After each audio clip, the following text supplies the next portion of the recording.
సంగారెడ్డి జిల్లా గంగాపూర్లో దారుణం జరిగింది. ప్రియుడితో కలిసి భర్తను లేపేసింది భార్య. వివాహేతర సంబంధానికి అడ్డుగా ఉన్నాడని ఈ హత్యకు పాల్పడ్డారు దుర్మార్గులు. ముత్యంరెడ్డి కల్పనకు కొన్నేళ్ల క్రిందట వివాహం జరిగింది. వీళ్ళకి 2 పిల్లలు కూడా ఉన్నారు. నారాయణ ఖేడ్ ప్రైవేట్ హాస్పిటల్లో నర్సుగా పనిచేస్తున్నారు కల్పన. కొన్నేళ్ల నుంచి చింటూతో కల్పనకి వివాహేతర సంబంధం ఉంది. చింటూతో కలిసి ముత్యంరెడ్డి హత్యకు కల్పన స్కెచ్ గీసింది. ఎల్గోయి శివారులో ముత్యంరెడ్డిని హత్య చేసి గుంతలో పూడ్చిపెట్టారు ఈ కల్పన అండ్ ప్రియుడు చింటూ. 9 రోజుల క్రిందట ముత్యంరెడ్డి మిస్సింగ్ అయినట్లు కేసు నమోదైంది. కల్పన చింటూను అరెస్ట్ చేశారు పోలీసులు. ఇన్ఫాక్ట్ పోలీసులు తమదైన స్టైల్లో ఇన్వెస్టిగేషన్ చేస్తే అప్పుడు అసలు విషయం బయటపడింది. మీరు చూడొచ్చు, అతని ముత్యంరెడ్డి భార్య కల్పన. చింటూ అతగాడే ఆ పొదల మధ్య మీకు కనిపిస్తున్నాడే అతగాడే చింటూ.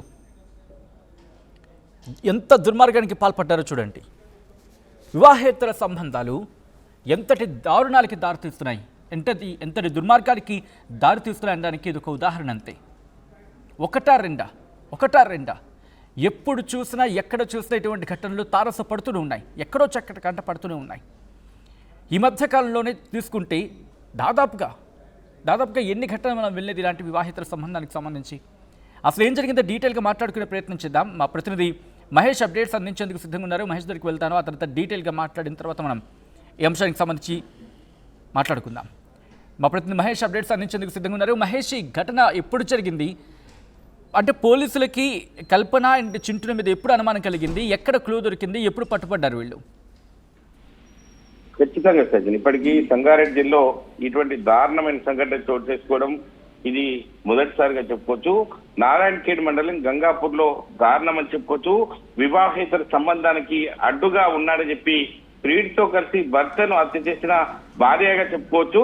గంగాపూర్ గ్రామానికి చెందిన ముత్యంరెడ్డి కల్పనకు కొన్నేళ్ల కింద వివాహం కాగా 2 10ఏళ్లలోపు కూతుళ్లు కూడా ఉన్నారు. నారాయణ ఖేడ్ లోని ఒక ప్రైవేట్ ఆసుపత్రిలో నర్సుగా పనిచేస్తున్న కల్పనగా చెప్పుకోవచ్చు. కొన్నేళ్ల నుంచి చింటూ అనే వ్యక్తితో కల్పనకి వివాహేతర సంబంధం ఉన్నట్టు మనకు తెలిసింది. వివాహేతర సంబంధానికి అడ్డుగా ఉన్నాడని చెప్పి ప్రియుడితో కలిసి భర్త హత్యకు ప్లాన్ చేసిన సంఘటన ఒక కలకలం రేపిందని చెప్పుకోవచ్చు. మనూర్ మండలం హెల్లోయి గ్రామ శివారులో ముత్యంరెడ్డిని హత్య చేసి పూర్తి గుంతలో పడేసిన భర్త భార్య కల్పన ప్రియుడుగా చెప్పుకోవచ్చు.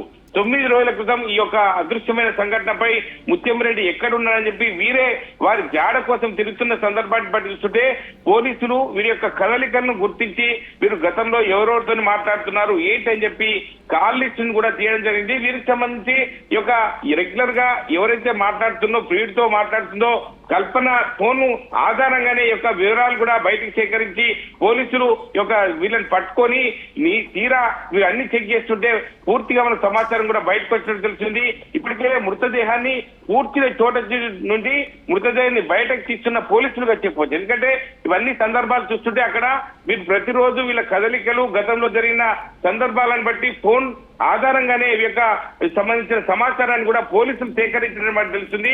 దీనికి సంబంధించి సంగారెడ్డి జిల్లాలో ఒక కలకలని చెప్పుకోవచ్చు. ఎందుకంటే భార్య భర్తలు అన్యోన్యంగా ఉండాల్సిన భార్య భర్తలు ఇద్దరు అంటే ప్రియుడు మోదులో పడి భర్తను చంపేయడానికి ఈ యొక్క సిగ్గుమాలి చర్యగా చెప్పొచ్చు. ప్రతి ఒక్కరు కూడా ముక్కులో వేలేస్తున్నారు. ఎందుకంటే ఇటువంటి సంఘటనలు చిన్న కూతుళ్ళు ఉన్నారు, వాళ్ళను పెంచి పోషించి ప్రయోగం చేయాల్సినటువంటి భార్యనే తన భర్తను చంపేయడాన్ని ప్రతి ఒక్క స్థానికులు కావచ్చు, బంధువులు కావచ్చు, అంటే ఇబ్బందికరమైన వాతావరణం చూస్తుంటే ప్రతి ఒక్కరు కూడా వారిని తిట్టని వారు కూడా లేరు. కాబట్టి ఇటువంటి సంఘటన చూస్తుంటే అందరినీ కలిసివేసే విధంగా ఉంది సచిన్. ఆల్రైట్, అంటే ఇప్పుడు ఈ కల్పనకు సంబంధించి ప్రస్తుతం పోలీసులు అదుపులో ఉన్నారా? చింటూ కూడా పోలీసులు అదుపులోకి వెళ్ళినట్టుగా తెలుస్తుంది. అండ్ కేవలం వీళ్ళిద్దరు ఉన్నారా, లేకపోతే ఇంకా ఎవరి పాత్రైనా ఉందా? ఎటువంటి ఇన్వెస్టిగేషన్ జరుగుతూ ఉంది మహేష్? ఇప్పటికీ చింటూను అదుపులోకి తీసుకున్నారు, కల్పనను అదుపులోకి తీసుకున్నారు. ఎక్కడైతే మీ యొక్క చంపి పూడ్చిపెట్టిన ప్రదేశాన్ని కూడా ఇక సంబంధించిన ఎట్లా జరిగింది ఏంటని చెప్పి పోలీసులు చింటూ ద్వారా సమాచారాన్ని సేకరించి మీరు అదుపులో ఉండి జరిగిన సంఘటన బట్టి ప్రతిదీ కూడా అప్డేట్ తీసుకుంటున్నారు. అంటే మీరు గతంలో పరిచయాలు ఎక్కడి నుంచి ఎప్పుడు కలిశారు ఏంటి అని చెప్పి అన్ని విధాలు కూడా ఈ యొక్క వీరిద్దరిని పర్యవేక్షణలో చెక్ చేస్తున్నారు. ఎందుకంటే గతంలో వీరు తీసుకున్నటువంటి ఎక్కడెక్కడ తిరిగారు ఏంటని చెప్పి అన్ని కోణాలు ఇక్కడ ఎవరైతే ముత్యంరెడ్డిని చంపేసినప్పటి నుంచి ఎక్కడ తీసుకెళ్లారు ఏంటని అన్ని కోణాల్లో కూడా పోలీసులు దర్యాప్తు చేస్తున్నారు. నిజమని తేలింది. ఇద్దరిని కల్పనను చింతను కూడా పోలీసులు అదుపులో పెట్టుకుని ఇంటరాగేషన్ చేస్తున్న పరిస్థితి. దీనికి సంబంధించి వారు తప్పు చేశామని చెప్పి ఒప్పుకుంటున్న పరిస్థితులు కూడా మనం చూస్తున్నాం. ఏది ఏమన్నప్పుడు ఇటువంటి సంఘటన చూస్తుంటే ఒక మహిళ ఉండి తన భర్తను అల్లారు ముద్దుగా పెంచుకోవాల్సినటువంటి ముందుకు తీసుకెళ్తున్న తన కుటుంబాన్ని పిల్లలకు ఒక శోక సముద్రంగా చెప్పుకోవచ్చు. ఎందుకంటే తండ్రి లేని పిల్లలుగా వారు బయట ప్రపంచానికి తెలిసే అవకాశం ఉంది. ఈ దీనికి సంబంధించి కల్పన ప్రియుడు మోజుతో కటకటాలు లెక్క పెట్టాల్సి ఉంటుంది. కాబట్టి ఇవన్నీ కూడా ఈ యొక్క పరిగణనలకు తీసుకోకుండా పిల్లల్ని మాత్రం రోడ్డుల మీద పడేసే పరిస్థితి మాత్రం కల్పన తీసుకొచ్చిందని చెప్పి తెలుస్తుంది Sajin. Right, thanks for the update Mahesh. ఈ కథనం మిమ్మల్ని కాస్త కలవరపరచవచ్చు, అయితే మిమ్మల్ని కలవరపడకు గురి చేయడం ఆర్టీవీ ఉద్దేశం కాదు. కానీ ఇటువంటి కథనాలు చూసినప్పుడు కాస్త కలవరపడకు గురే అవకాశం ఉంటుంది. కాబట్టి దీనికి సంబంధించి తగిన జాగ్రత్తలు తీసుకోవాలని ఆర్టీవీ సూచించడం జరుగుతోంది. ఎటుపోతుంది ఈ సమాజం? ఎందుకంటే ఈరోజు నారాయణ ఖేడ్, అంతకుముందు అల్వాల్, ప్రియుడు మోజులో పడి ఒక తల్లి తన వివాహేతర సంబంధానికి అడ్డుగా ఉందనే కారణంతో కన్న కూతుర్ని 6 ఏళ్ల పాపని పొట్టను పెట్టుకుంది. కూతురు అడ్డుగా ఉందని భావించే ఆ తల్లి ఏకంగా ఆ బాలికని, ఆ చంటి పిల్లని వాటర్ ట్యాంక్లోకి కుక్కి, ఒక మాటలో చెప్పాలంటే చంపేసింది. ఈరోజు భర్త అడ్డున్నాడని చెప్పి ఈ మహాతల్లి తన వివాహేతర సంబంధానికి భర్త అడ్డుకున్నాడని చెప్పి భర్తను లేపేసింది. వీళ్ళేమనుకుంటారు అసలు? అంటే చట్టానికి కళ్ళు లేవు, చట్టం ఇంకేది చూడదు, పోలీసులు అన్నీ కళ్ళు మూసుకొని మనం చెప్పింది నమ్మేస్తారు అని చెప్పి అనుకుంటారా వీళ్ళేంటి? భర్తను చంపేయడమా? అంతగా ఇష్టం లేకపోతే భర్తను విడిచిపెట్టేసి, ఏదో అంటూ ఉంటారు కదా, మోజు అనే పదం కరెక్ట్. ప్రియుడు మోజు అంత ఎక్కువైతే భర్తకు విడాకులు ఇచ్చేసి, నీ వల్ల నాకు కాదు, నేను నీతో ఉండలేను, నీ వల్ల నాతో కావటం లేదు, నీకు నాకు పొసకడం లేదు అని చెప్పి భర్తకు విడాకులు ఇచ్చేసి కోర్టులో లీగల్గా విడిపోయి చింటూనే లేకపోతే బంటూనో ఇంకెవరో ఒకరు వాళ్ళని పెళ్లి చేసుకునే హక్కు ఉంటుంది కదా. నేను లిమిటెడ్గా మాట్లాడే ప్రయత్నం చేస్తున్నాను. అటువంటి స్థానంలో మన అన్నయ్యో, మన తమ్ముడో, లేకపోతే మన బిడ్డో ఉంటే ముత్యారెడ్డి స్థానంలో ఇలా మాట్లాడతారా చెప్పండి? ఒంట్లో రక్తం సలసలసల కాగిపోదు?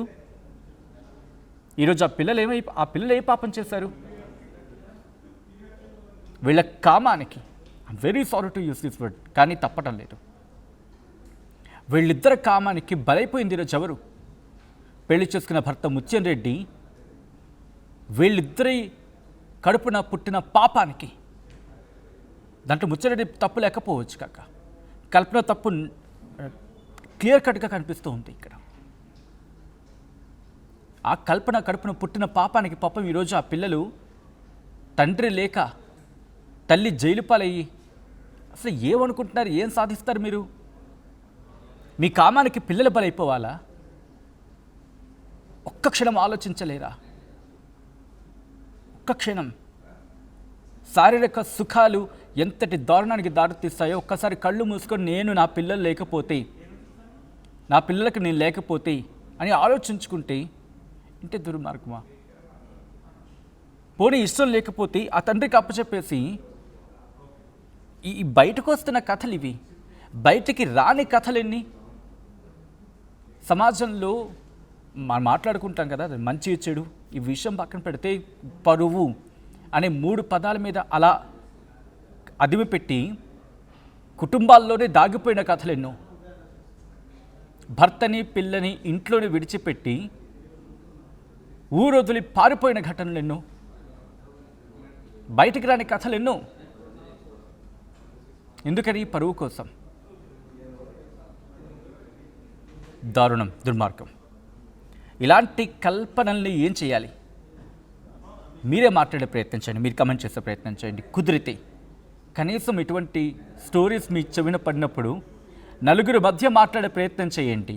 ఏం జరగాలో కూడా, అంటే మీరు ఆ స్థానంలో ఉంటే ఎటువంటి న్యాయం కోరుకుంటారు, చేస్తారు అనేది కూడా మాట్లాడితే కనీసం ఒకరి బుద్ధి అయినా మారితే సంతోషం. మా ఉద్దేశం కూడా అది. ఇన్ఫ్యాక్ట్ ఇటువంటి స్టోరీస్ చూపించడం వెనకాల చాలామంది అంటూ ఉంటారు, ఇవే చూపిస్తారా అంటే ప్రపంచంలో సమాజంలో ఏం జరుగుతుందో మీకు చూపించడం, తద్వారా మీకు అవగాహన కల్పించడం, మిమ్మల్ని అప్రమత్తం చేయడంలో భాగ్యాన్ని కథనాలు చూపించడం జరుగుతుంది తప్ప మిమ్మల్ని కలవరపాటు గురి చేసే ఉద్దేశం కానీ అటువంటి ఉద్దేశం ఆర్టీవీకి లేదు, ఉండదు. ఇటువంటి కథనాలు చూపించడం, తద్వారా మీకు అవగాహన కల్పించడం, మిమ్మల్ని అప్రమత్తం చేయడం, ఇటువంటి కథనాల ద్వారా కనీసం ఒకరి మైండ్ సెట్ అయినా మారి ఒకరైనా బాగుపడితే బాగుంటుంది సమాజం అనే ఉద్దేశంతో ఈ కథను చూపించడం జరుగుతుంది తప్ప మిమ్మల్ని కలవరపాటు గురి చేసే ఉద్దేశం ఆర్టీవీకి ఎప్పుడూ లేదు, ఉండదు. కానీ ఇటువంటి కథనాలు చూసినప్పుడు కాస్త కలవరపాటుకు గురే అవకాశం ఉంటుంది కాబట్టి దయచేసి దీనికి సంబంధించి తగిన జాగ్రత్తలు తీసుకోవాలని ఆర్టీవీ సూచించడం జరుగుతోంది. This is our disturbing content, video discussion is highly advised. ఒకసారి చూద్దాం, ఆ విజువల్స్ చూడండి. అతని ముత్యం రెడ్డి, భార్య కల్పన బాగానే ఉన్నారు, పిల్లలు కూడా ఉన్నారు వీళ్ళిద్దరికీ. ఇంతలోనే చింటూ రూపంలో వివాహేతర సంబంధం కల్పన చింటూలకు మధ్య వివాహేతర సంబంధం. అంతే, భర్త ముత్యం రెడ్డిని చంపేశారు.